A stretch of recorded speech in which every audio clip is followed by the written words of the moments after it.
Assalamualaikum warahmatullahi wabarakatuh. Kami dari kumpulan sebelah akan membentangkan fenomena kemusnahan alam yang terhasil daripada kerakusan dan kealpaan manusia. Alam sekitar merupakan segala benda hidup dan bukan hidup yang wujud secara semula jadi di permukaan bumi atau sebahagian daripadanya.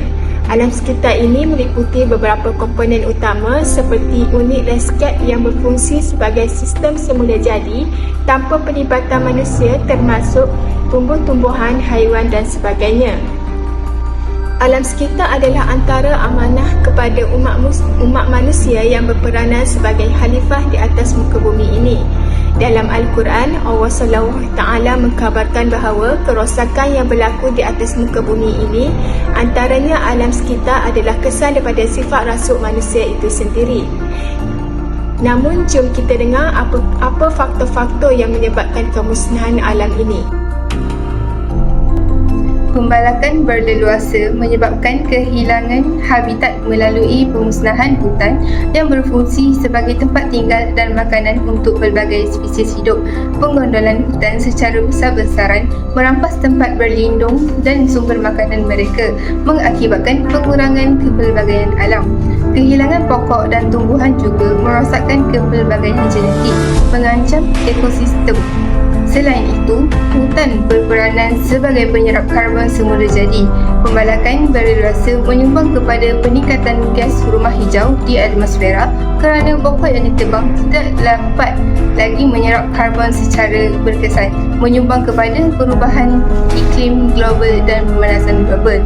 Pembalakan berleluasa juga boleh menyebabkan ketidakstabilan tanah dan banjir kerana kehilangan pokok yang menyokong struktur tanah. Ini memberi kesan kepada komuniti tempatan dan pembangunan infrastruktur.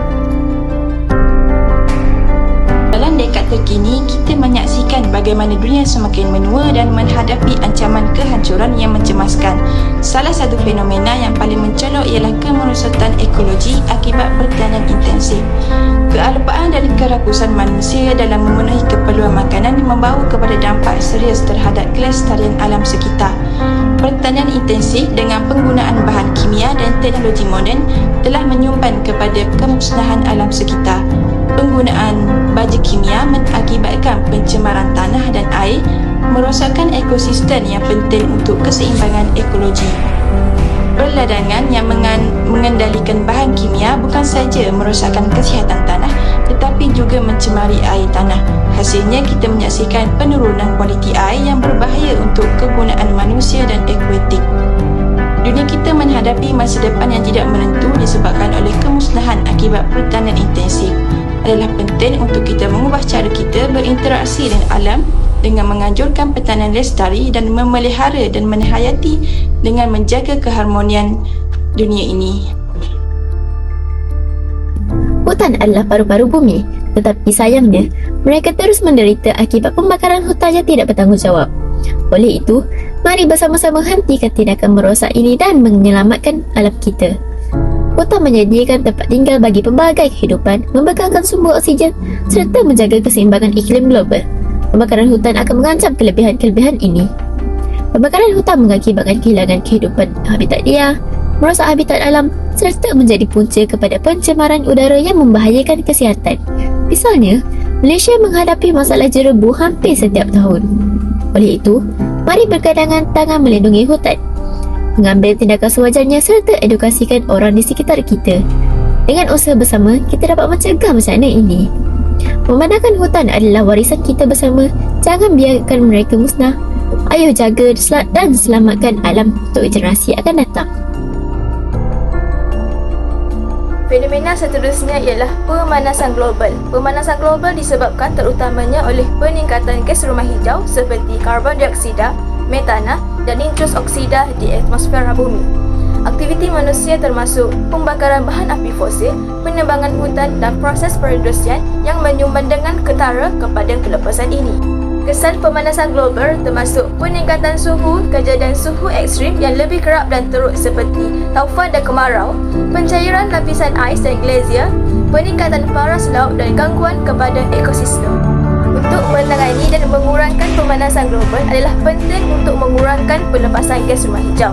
Ini boleh dicapai melalui peralihan kepada sumber tenaga yang boleh diperbaharui, meningkatkan kecekapan tenaga, menggalakkan amalan mampan dan menerima pakai dasar yang mengutamakan pemeliharaan alam sekitar dan tindakan iklim. Individu boleh menyumbang dengan membuat pilihan mesra alam, menyokong inisiatif tenaga bersih, menyokong inisiatif tenaga bersih dan menyokong dasar mesra iklim. Perubahan iklim yang kedua ialah bencana iklim. Bencana iklim adalah kesan daripada kejadian aktiviti manusia atau semula jadi seperti letusan gunung berapi, gempa bumi, tanah runtuh dan taufan. Hal ini disebabkan kedegilan sifat manusia. Bencana iklim boleh menyebabkan berlaku keadaan darurat sehingga merugikan keuangan dan struktur, malah boleh membawa kepada kematian. Pemahaman ini berkait dengan satu pernyataan bahawa bencana muncul apabila ancaman bahaya bertemu dengan ketidakupayaan. Jadi, bencana iklim tidak akan berlaku sekiranya di kawasan tersebut tidak dirasakan oleh manusia secara langsung maupun tidak langsung. Aktiviti perindustrian mampu menyebabkan berlakunya perubahan iklim.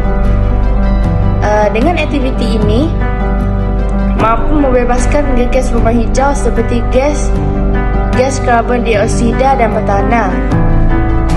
Gas karbon dioksida dan bertanah mampu menyebabkan memerangkat bahangan bumi, lalu menyebabkan suhu bumi akan meningkat.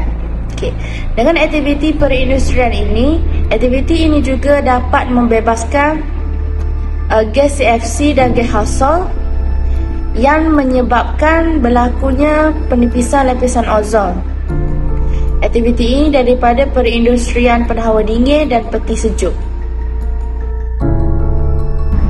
Kemusnahan kepelbagaian biologi disebabkan oleh penghancuran habitat alami yang mana ini mengakibatkan kehilangan spesies dalam ekosistem. Penghancuran habitat terutama akibat aktiviti manusia seperti pembangunan, pertanian dan pengobaran hutan merosakkan tempat tinggal dan sumber daya makanan bagi pelbagai organisma. Ini boleh menyebabkan spesies tertentu kehilangan persekitaran asli mereka, menghadapi tekanan hidup dan akhirnya mengalami keputusan. Kepelbagaian biologi sangat penting untuk kelestarian ekosistem kerana setiap spesies memainkan peranan unik dalam rantai makanan, pemeliharaan nutrien dan keseimbangan ekosistem secara keseluruhan. Setiap kali satu spesies pupus, ia boleh mempengaruhi spesies lain secara langsung atau tidak langsung, mencetuskan impak berantai yang merosakkan kestabilan ekosistem. Kepelbagaian juga memberikan adaptasi dan daya tahan ekosistem terhadap perubahan cuaca, penyakit dan bencana alam. Penggunaan sumber semula jadi berlebihan juga dikenali sebagai eksploitasi berlebihan atau juga dipanggil penuraian berlebihan. Merujuk penuraian sumber boleh baru sehingga titik kepelbagaian menurun. Eksploitasi berlebihan secara berterusan boleh membawa kepada pemusnahan sumber.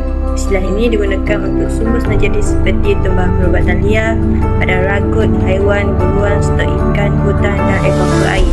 Dalam ekologi, eksploitasi berlebihan menggambarkan salah satu daripada 5 kegiatan utama yang mengancam pada kepelbagaian global.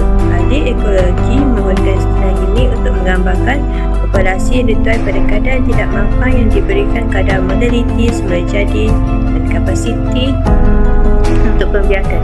Ini boleh menyebabkan keputusan pada para populasi dan juga keputusan keseluruhan spesies. Fenomena yang terakhir ialah pembangunan tidak mampan yang disebabkan oleh kemusnahan ekosistem. Pembangunan tidak mampan merujuk kepada proses pembangunan yang tidak dapat dikekalkan dalam jangka masa panjang kerana ia memudaratkan dari segi ekonomi, sosial ataupun alam sekitar. Ini boleh disebabkan oleh dasar yang tidak bijak, kekurangan penyertaan masyarakat, eksploitasi sumber asli tanpa mengambil kira kemampanan ataupun pengurusan projek yang lemah. Dalam konteks ini, tidak berdaya maju bermaksud tidak memberikan faedah yang mampan, malah boleh menyebabkan kesan negatif. Impaknya, pembangunan pesat dan tidak mampan mengakibatkan kehilangan kawasan hijau, kemusnahan habitat flora dan fauna serta mengancam kelestarian sumber alam.